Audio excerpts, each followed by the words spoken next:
There's one more thing which I forgot to mention. Oh, okay. Um,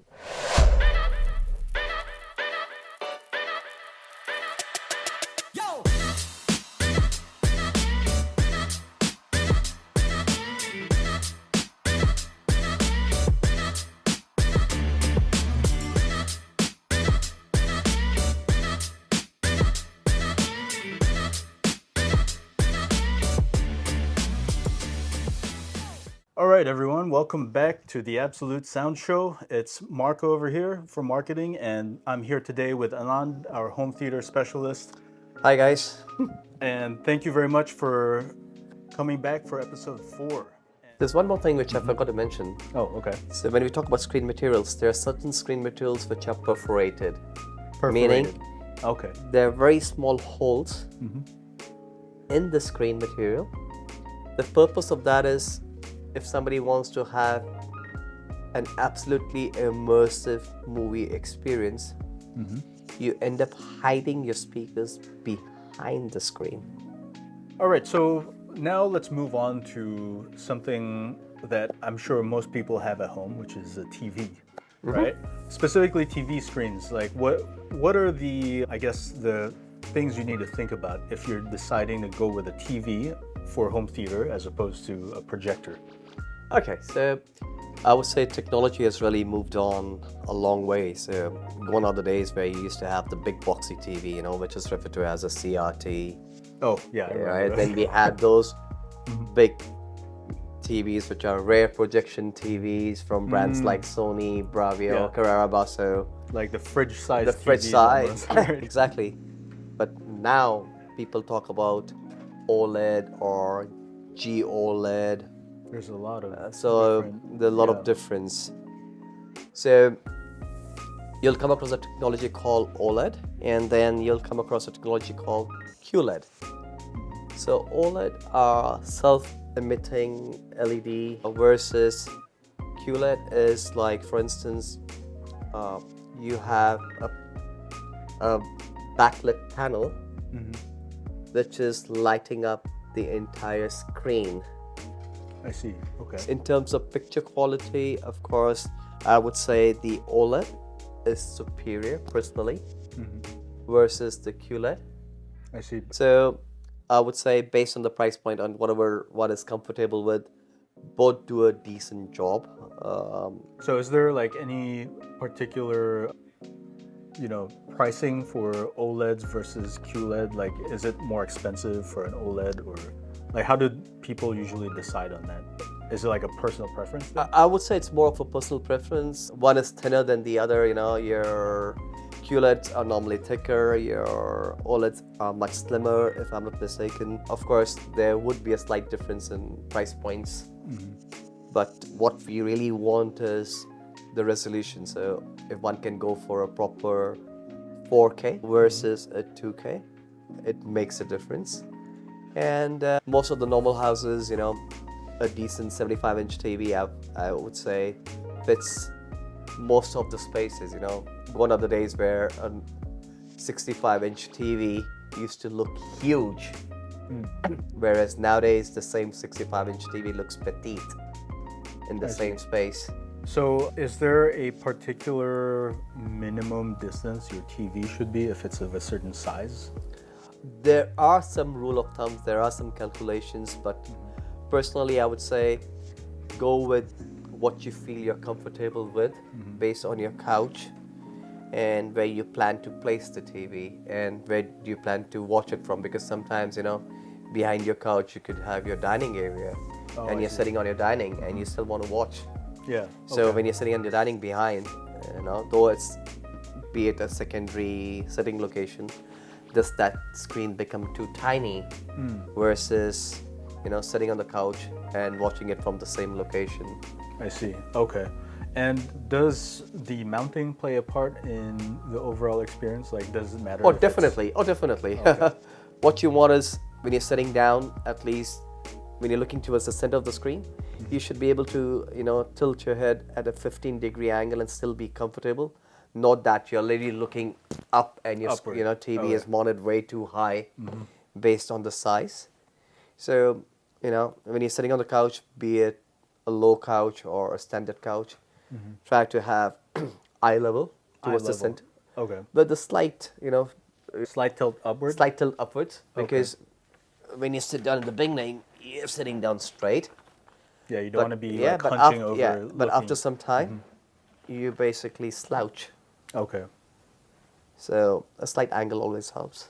Okay. I would say. And that's just for purely viewing comfort, right? Viewing Okay. comfort, purely viewing comfort. Okay. Because, sometimes some of us even like to sit down on the floor and lean against the couch. I do that. Okay. I feel more comfortable and I watch. Or, you're lying down on your couch and still watching. Okay. You don't want to be straining your neck by looking way too high. I see. Yeah. Okay. So that's it for TVs. Okay, so maybe now what we could do, Anand, is we can outline some key considerations that someone who's buying a home theater should perhaps think about, or maybe the questions they should ask in order to better refine their goals in getting the right system for them. All right, so I guess the most important thing which one needs to then ask him or herself is, what do you watch more? Are you more of a movie person, or are you more of a normal TV or sports person? Because aspect ratio plays a part, Okay. right?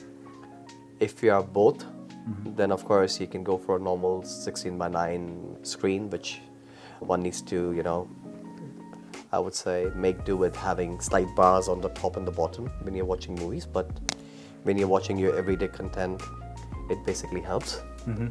Things to consider is, are you placing it in your living space, or are you going to have a dedicated room?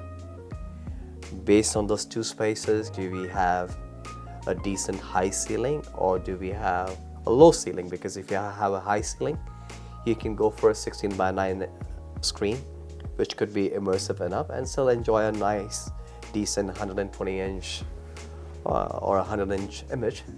But then if you have a low ceiling, that's where if you try to go for a 16:9, then the screen could be way too low.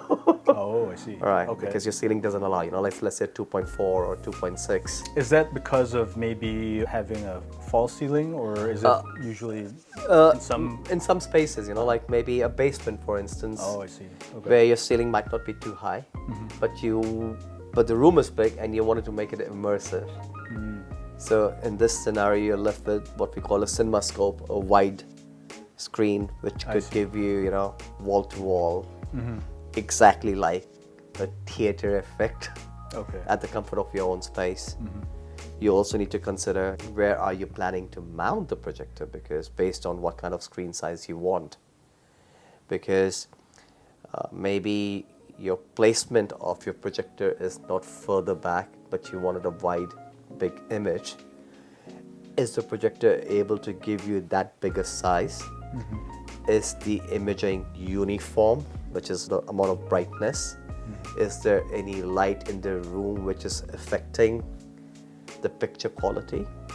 So these are the questions which come into place when you're looking at buying a projector and a screen. But that's where we are here. Come over, show us your floor plan, explain us, talk to us, so that we can at least guide you through, based on your budget, what works best in terms of what kind of projector should it be with what kind of screen, which is right for that particular space, I would say. I see. Okay. Okay, so why don't we just do a recap of everything we've learned today? What are the main points that people should keep in mind before they come by and visit? I guess the most important would be to ask yourself, where do you plan to use the screen? Is it going to be in a living space, or is it going to be in a dedicated room? Because from there you get to decide, what kind of screens complements that particular space. Then, not forgetting, what kind of content would you be watching? Are you more of a movie person, or are you more of a TV come sports person? But then, well, there are some who likes to have best of both worlds. So, from there you can decide whether should it be a 16:9 or an ultra wide inch screen. Do you remember, most important thing is the amount of light which you have in that particular room, because ambient light really affects the way you watch and immerse yourself. So if you can control the lights, it's the best thing you can do. But then if it's a dedicated space, you know, you have the whole world to yourself because you can go as big as you want, I would say. Also keeping in mind, I would say, you know, should it be an ultra short throw, which works maybe for a living space, whereas a standard throw projectors would be best for dedicated rooms where you can have a big image size. Okay, so those like fixed frame Yeah. screens. And best, personally, I would say is if you happen to have time, visit us at Absolute Sound. Come over, you know. If you have some photos of your space or any renderings, if you're in the midst of doing up your space, or even a floor plan and you haven't thought of anything yet. So let me have a look, and then from there it allows me to basically guide you through, you know, okay, well, for this space, you know, you could have such and such kind of a movie experience by having a motorized screen or a fixed screen, ultra short throw versus a standard. What kind of speaker format complements that space, because you don't want the screen to be bigger than the audio or vice versa. You want them to balance out each other. Needs to be a I would say. synergy, right? It has to be a synergy, you know. Sound and vision, they go hand in hand. All right. Well, thank you everyone for watching. Do keep in mind that next episode we're going to be discussing something quite interesting. It's just going to be. Can I give them a teaser? Well, What is yeah, it? okay, sure. Why don't we do a teaser then? Basically, next episode, what we're gonna do is we're gonna pull up some of Anand's past projects, and he's gonna run us through the decisions that were made for that particular project and how he adapted to each situation. Yeah, and feel free to, you know, send us any questions you have. We'll be happy to cover that. Yeah, you could type it down in the comments section on this YouTube video. Of course, don't forget to like and subscribe. We're really excited to be able to show you all this stuff. And all our episodes, you know, you can go back and watch them, and that should help you with your buying decisions. Yeah, so the best thing to do would be, you know, go and watch our previous episodes. So it starts with basic introduction to home theater. Mm-hmm. The whole aim here is to use as simple terms as possible, because not everybody knows. If I go too technical, you know, what are the types of speakers? And then again, we have given you different scenarios as well. You know, in previous episodes, that if you had, you know, if you're in a condo or if you're in a landed space or you have a dedicated space, what one can do. So next time when you're speaking to me or anybody else, at least it's easier for you as well as the person to guide you along the way. Yeah. Yeah. All right. Awesome. All right. Thanks, Anand. Cheers. See you guys. We'll catch you in the next one.